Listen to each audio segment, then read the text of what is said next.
Guess what, guys? Time Lord Victorious is finally here! That's right, after months of build-up, we have finally reached the beginning of this year's epic Doctor Who event, Time Lord Victorious, with the first issue of Titan Comics Doctor Who Time Lord Victorious, number 1. So, technically I think it began with the escape room they did for it. I think that's only in the UK. So in terms of things that pretty much anyone should be able to access reasonably well, this comic is the beginning. So I just would like to give my quick thoughts on it. I'll just give a bit of some general thoughts, and then I'll give a spoiler warning. I'll go into some more plot details, but honestly it's a very simple, straightforward plot. This first issue, not a whole lot happens, so you really don't need to worry too much about spoilers, but I'll warn you all the same, just in case. First of all, a bit of background information on Time Lord Victorious. For those of you who don't know, it was announced earlier this year, I think. But I haven't paid that much attention to all the details, but from my knowledge, what I've sort of caught up to now is that it's pretty much going to be this big Doctor Who crossover event, which would take place across multiple forms of media, Doctor Who spin-off media, including the Titan Comics Doctor Who stuff, audio dramas from Big Finish, which if you don't know what Big Finish is, you're missing out, because honestly, Big Finish audios are some of the best Doctor Who content out there. Just think radio plays with the original cast returning, full cast radio plays essentially, but they're available on CD and download. They're amazing. Also novels and I think comics in Doctor Who magazine and the Doctor Who annual. Then we're also doing like the escape room, which I mentioned, and I think a live experience next year or something. And I think a few other bits of things, like we got like toys and stuff coming out which connect in and stuff. But in terms of the main stuff that pretty much anyone can have access to reasonably well, it's comics, audios, novels, and magazines. So this is the first part of the event, essentially. The back of the comic also has a nice little flow chart that tells you everything and when it's all coming out. But so first off, gotta start. This cover is amazing. I absolutely love this cover. It is very epic. But just warning you, if you don't want to buy this just because of the cover, this is not reflective of anything that happens in the comic. I think it's more artwork for the event as a whole. So don't go buying it because you think you're going to get, free Doctors and Daleks and Rose and because you don't. But this issue is purely the 10th Doctor. He's the only Doctor who appears in it. It's just like a normal 10th Doctor comic. But just a quick rundown of the cover. Sorry, still getting used to camera orientation. This is all pretty new to me. But, so you got Christopher Eccleston there as the 9th Doctor. There we go, this way. You got Paul McGann as the 8th Doctor, my second favourite Doctor, in his Time War outfit. Then you got David Tennant front and centre in some very cool battle-scarred Time Lord robes, looking all serious.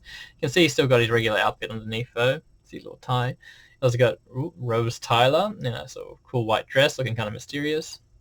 You got a Ood in a tuxedo. And then you got this guy, the Dalek strategist, who's actually introduced in this issue. As far as I know, he hasn't been anywhere else. There have been a few different sort of Dalek strategists and time strategists and things in various spin-off media, but I think this one specifically is introduced here, and he has a little bio thing on the inside of the comic. And you got some cool Dalek stuff going on in the background. It's all pretty cool. Pretty epic cover, but like I said, I think it's more artwork for the event as a whole rather than this particular issue. So this is just purely the 10th Doctor. 10th Doctor and the Dalek Strategist are the only characters on this cover that appear. So some quick general thoughts. I thought it was really good. I liked it. It's very simple though, very straightforward. There's not a whole lot to really comment on, really. It's a very simple, straightforward story. It's interesting. Don't get me wrong, it's not boring. It's very interesting. It raises some questions. It's obviously like this is the first step in a big multimedia event, so it's obviously we're taking baby. It's not like they're just throwing you in there. It's like we're taking baby steps. I can appreciate that. But so far, I'm intrigued. I'm curious to see how it all goes, especially how everything's going to connect. Like I'm going to try and keep on top of like the comics, the novels, the audios if I can. As far as as long as my budget can hold out. But it's a good first step. I liked it. The artwork is really great. I love the artwork. I can't praise the artwork enough. There's just some glimpses of his stuff. They have like gold and I suppose that's kind of spoilery. You saw Daleks. You know there's going to be Daleks. You got Daleks on the cover. I told you there's going to be a Dalek in it. But just in case you don't want to see any artwork, sorry, look away.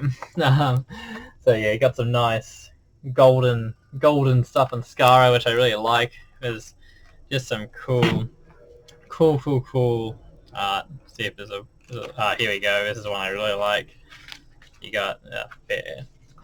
I love this splash page. It's just so cool. You got like the TARDIS zipping around the universe, and you got this nice little splash page. I love it. I think it's got a splash page. I'm no comic art expert, so please don't hate me if I got it wrong. I'm sure probably comic art experts out there are going to say, no, this is rubbish. What are you talking about? For my simple taste, it's amazing. So yeah, basically, it was a really good first issue. It's intriguing, and it makes you eager to see more. So now I'll go into some spoiler territory, so you've been warned. Count down the spoilers in 5, 4, 3, 2, 1. Okay, so basically the plot. I'm a bit out of a loop with the 10th Doctor comics, but I haven't... I started collecting all the Titan comic stuff when I first started, but I sort of, money can only go so far, and eventually I sort of stopped buying them all. But there's a little recap inside of this saying that pretty much, I think the 10th Doctor recently crossed over with the 13th Doctor, and there's some sort of paradox. And so that explains... At the start of this issue, it picks up, he's almost in the TARDIS, unconscious on the floor, and he has no memory of recent events. And the TARDIS hasn't got any record of recent events either. So he's sort of confused, doesn't know what's going on. And he sort of steps out the TARDIS door, and there's some Daleks there. And he pretty much just turns around and zips off from the TARDIS again. Like, nope, see ya. And he lands somewhere else. And he gets out the door. The Daleks are there again. And they're asking him for his help. And he's like, nope, see ya. And that's where you get a cool little montage, a little splash page. He's just zipping around the universe, going from place to place, and everywhere he lands, the Daleks are there, and they go, help us.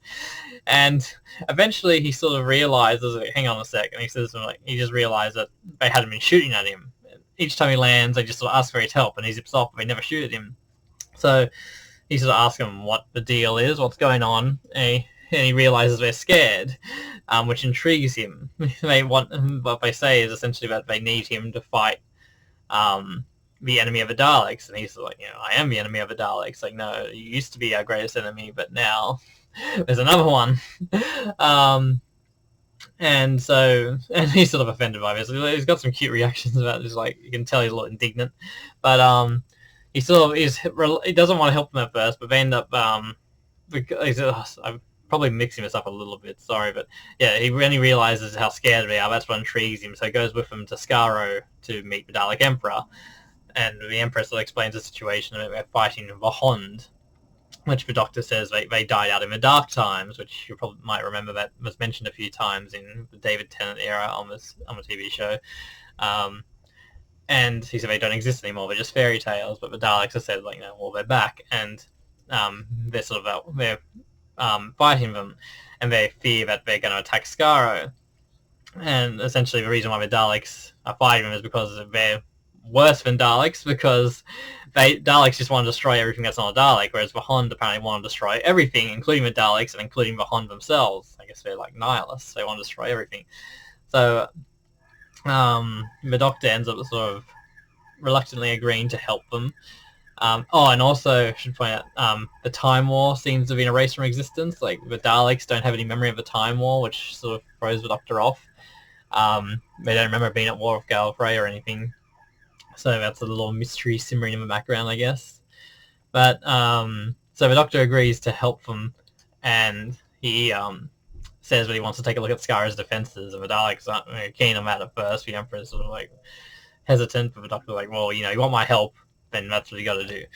So he goes down to check out their defences with this Dalek strategist, this guy on the front cover here.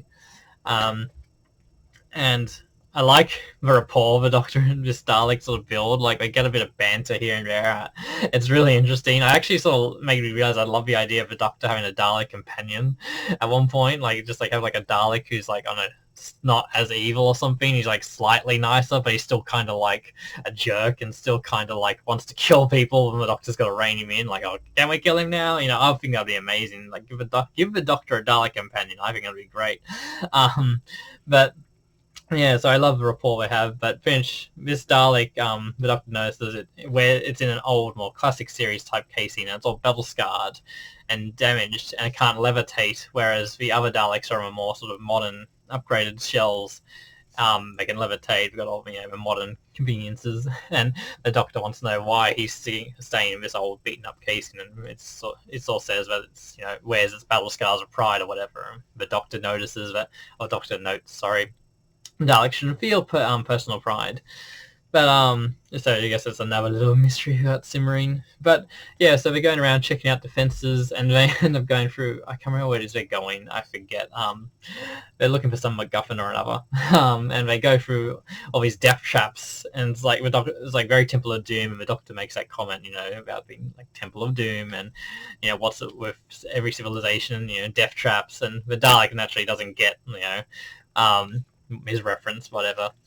But and that's essentially it. There's not much more to it except the sort of final zinger that's coming up that I'll get to in a sec. But I think the best part of it is the relationship between the Doctor and his Dalek. It's not that long. It doesn't go on that long, but I just think it got some nice little banter and just sort of the back and forth. I like it. Like I think at one point with Dalek, what does it say? It says can you refrain from speaking and open it? And I don't know, that made me laugh out loud. There were a few moments that actually just literally made me laugh out loud. But yeah, essentially they end up getting to this MacGuffin thing. I honestly can't remember what it was looking for. And then something comes up behind them, and it's like the Dalek's sort of going to try and exterminate it. The Doctor's sort of like being his Doctor self. He's going to like try and talk to it. And then you get the big reveal, the final page. You see it's this this clay-faced looking fella here. That's a Hond, apparently. It's like, soon the Hond will kill all, and that's the big end, to be continued. That's the big cliffhanger.